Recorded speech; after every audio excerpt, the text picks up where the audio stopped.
خصوصا احنا طلاب العلم. يا اخوتي، يا اعزتي، وصيتي لنفسي اولا ولكم ثانيا. اول شيء الدرس احنا علما جايين ندرسه، علما جايين ندرسه. تعرف الغايه شنو هي علما؟ اول ما دخلنا الحوزه لعله ما نبهونا، لكن بعد ذلك قد نلتفت. اذا ما ملتفت الان التفت. فليكن هدفك الله. الله يعني شلون الله؟ يعني هدفي أنا أتعلم حتى أروح أخدم منطقتي غير منطقتي، لكن لوجه الله، مو لأجل أنه غايات وأهداف أخرى. لا لا لا لا لا، كل الغايات وكل الأهداف أخرجها من قلبك.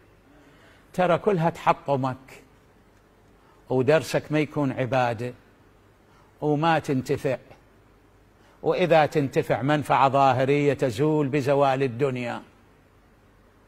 دخلي المنفعة مالتك إلى الآخرة حتى تحصل بذلك على الآخرة.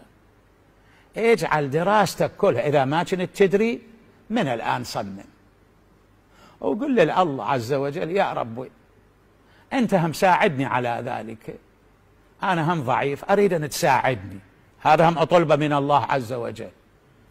هدفك خل يكون الله عز وجل، أو مو إذا تعلمت حكاية أو حكايتين يصير بناءك بالك بالك وأنا وتقوم تطبع كتب وتسوي اسمك وتخلي وإلى آخره.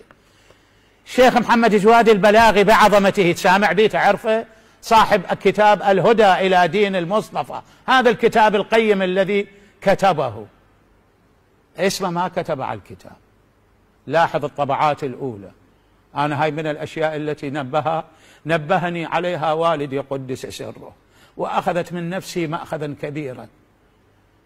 ألفه في سامراء في مدرسة المجدد الشيرازي، الهدى إلى دين الطبعة الأولى كان عند والدي موجودة ولاحظتها.